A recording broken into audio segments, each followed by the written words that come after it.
Yeah, all sorts of other stuff. I mean, you look at the big surf photographers out there, and they're all over the board as far as like where they've gone, and some to crazy heights. And yeah, it's pretty good. And I feel surfing's such a great place to come from, because it's like such as, especially it's like when you're kind of like shooting for peanuts and just really nothing over years, you kind of appreciate it when you get like a good job or a good paying gig or something like that. So it's nice.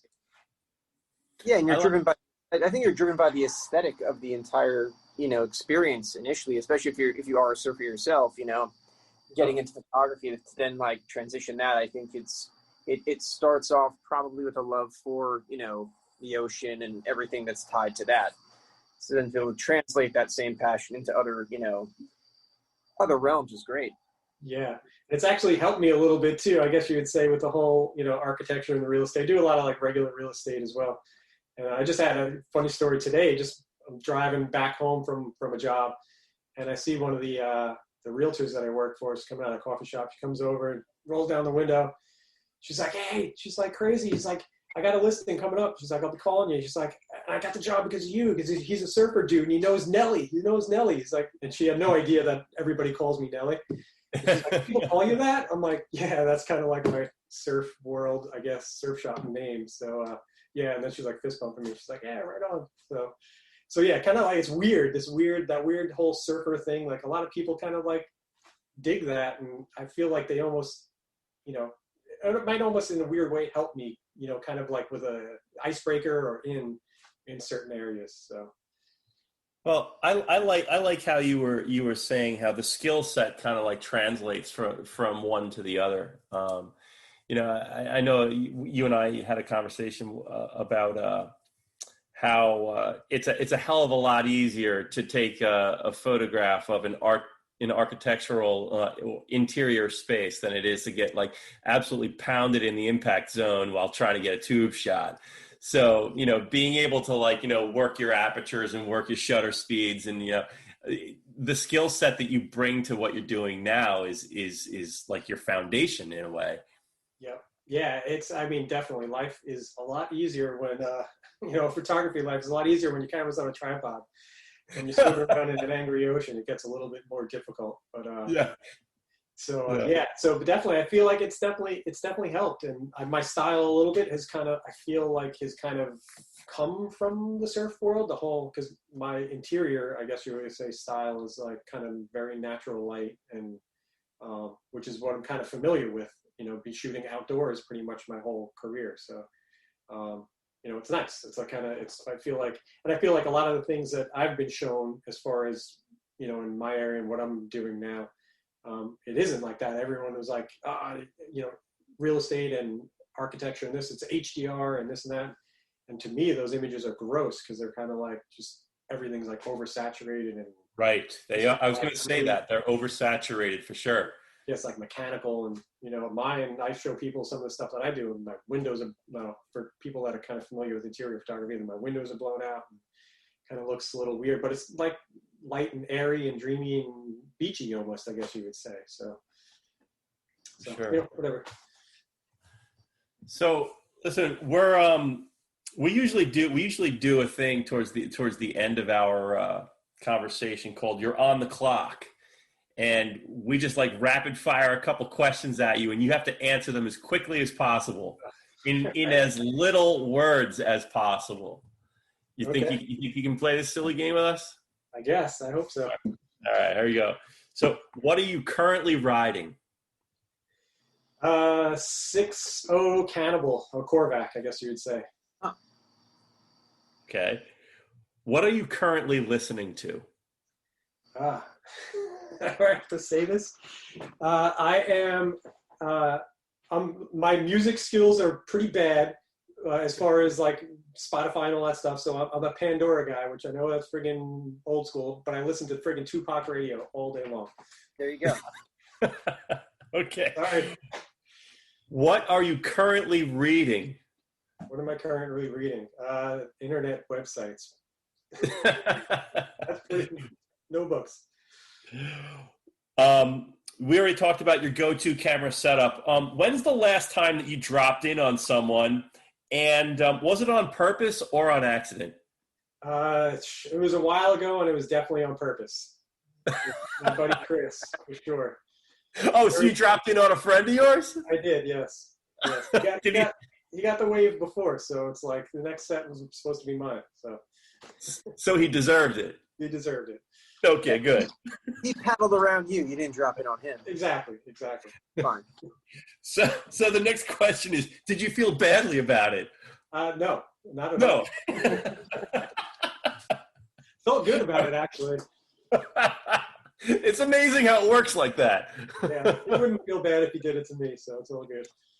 I got to tell you, like, whenever I'm surfing a new spot and I don't know anybody, I'm so kind. I'm like so respectful. Whenever I'm surfing with my friends, I drop in on them all. I don't care.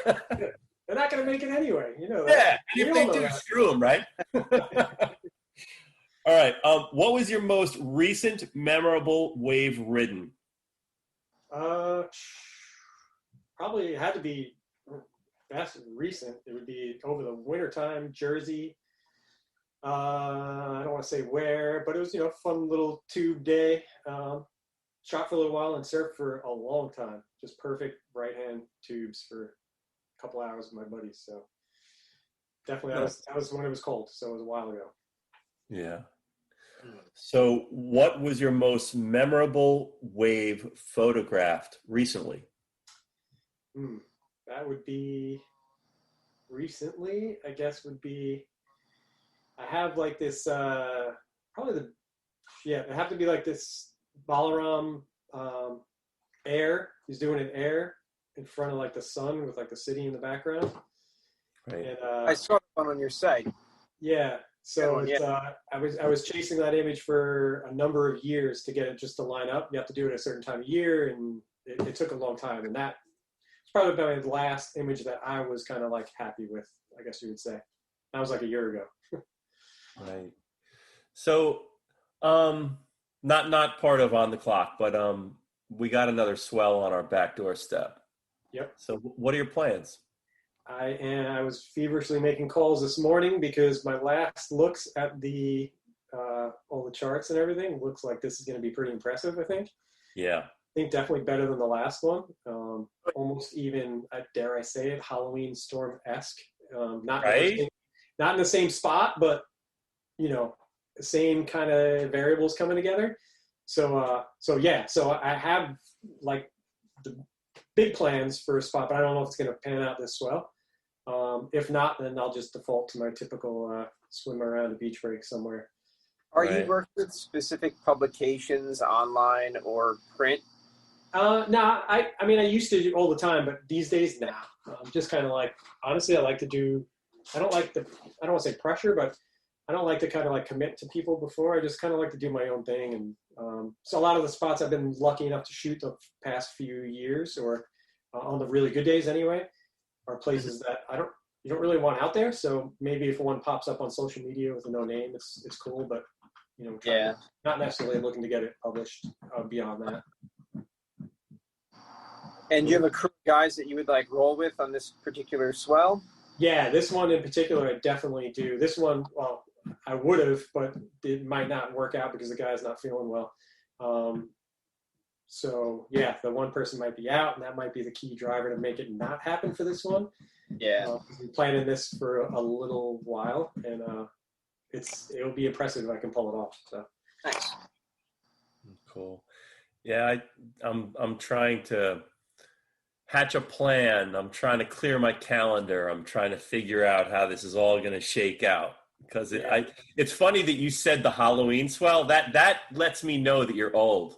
Yeah. Because the Halloween swell happened a long time ago, dude. Yeah, that was when I barely even surfed back then, but I remember seeing it. And then I just, after seeing it in person, like years later, remembered like looking at it in charts and seeing like actually what kind of happened and came together. But yeah, this looks similar, maybe not to the degree, but that was one for probably the century. But that was a long time ago, and it was big. It's like leaving these things out. Even like Hurricane Bill was a pretty long time ago. Yeah, but it was a lot of fun.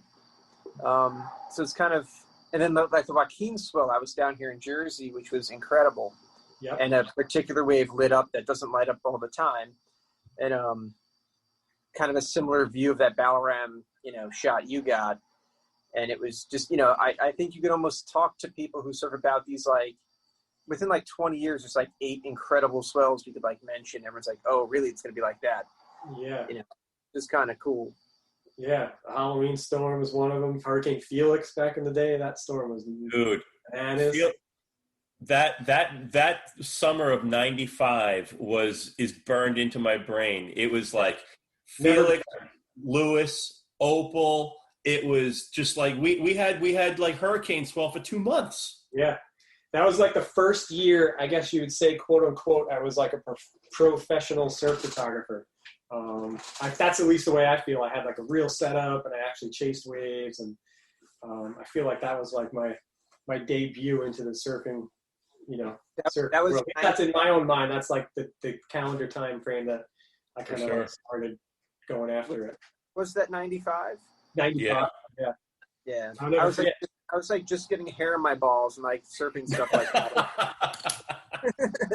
I was 7 trying to be a pro surf photographer. But I remember like that Felix, it was like then Dean Randazzo came in and then like Noah Schneider and everybody was at Lincoln. Lincoln was the spot when Lido was probably retarded, but nobody knew to go there. Right. All those guys were getting like nuts tubes at Lincoln, and I think Donovan Frankenreiter, like everybody was there for that one. So, yeah. I snapped one of my favorite boards I've ever owned at Laurelton Boulevard in Hurricane Felix. It was a 6.6 burn. It was a Phil burn, and I swear to God, I'd still ride it today if I still had it. Yep. But it's in the trash heap. That's it. Back then, they were all like paper thin too. There was like no volume in them. It was just like, Anyway. The boards have changed more than anything. Oh my God. And I've gotten fatter. We've changed. Well. All right, dude. I think we're done. Yeah. Right. Mike, that was awesome. Next time you're down in Jersey, you should give me a call or an email. I will for sure. Hopefully soon. Haven't been down in Dirty Jersey in a while. Yeah, it might be good, but off the record, people are talking about going up to like for this one and kind of more north. I don't know where you're planning, but yeah, I'm not going anywhere between Nantucket and the tip of Cape Cod this time of year. Okay. Yeah, there are big fish in the water. Yeah, there are big fish in the water. I don't need to be swimming around up there in the middle of summer. Hell no. Yeah. I feel like, I don't know, but that place is like, there's just too many of them up there these days. No way. I look back, I've been to Cape Cod quite a few times and swam a bunch and never gave it a second thought. And now I don't even think I would. I would probably do it in the middle of winter. They've always been there. We're just flying drones now so you could see them from above. I guess. They've just always been there. Is it the fact that we can track them now that freaks us out? Yes. Yeah, I know where they were. So I know there's more that were there. Or are there or whatever. I started spearfishing 5 years ago, like pretty frequently, and I've now understood how many sharks are down there. It's pretty crazy. Quite a few. Those big ones are scary. There's ones. So you have to. I'm more comfortable now knowing that they're there though, because like I used to get the whole spidey sense and get freaked out by it, but now I just kind of like whatever. Like I know they're there. And I'm way less, I don't have a bloody fish on the end of my spear, so I'm not worried about it as much. So, I don't know. My line of work, it's like sharks are, they're not good. No. The whole water photographer thing and sharks don't really work. Stay away from those, yeah. I work with a local videographer named Matt, and he, Matt Catalano, I don't know if you know him, but he was up shooting a sunken pirate ship off of Cape Cod. And every time we went down, he said it was murky. You'd still see like a shadow. It was that thick with them. And he was going to the bottom, like watching guys like with like a vacuum sucking off the bottom and watching these things kind of cruise by. So I don't know. I could never. I do that in a cage, but he got he had PBS today asking him to like buy the footage for like $500, and I was like, you almost died. We're gonna be worth more than that. Yeah. That's all I'm worth. 500. Yeah, it's like, come on.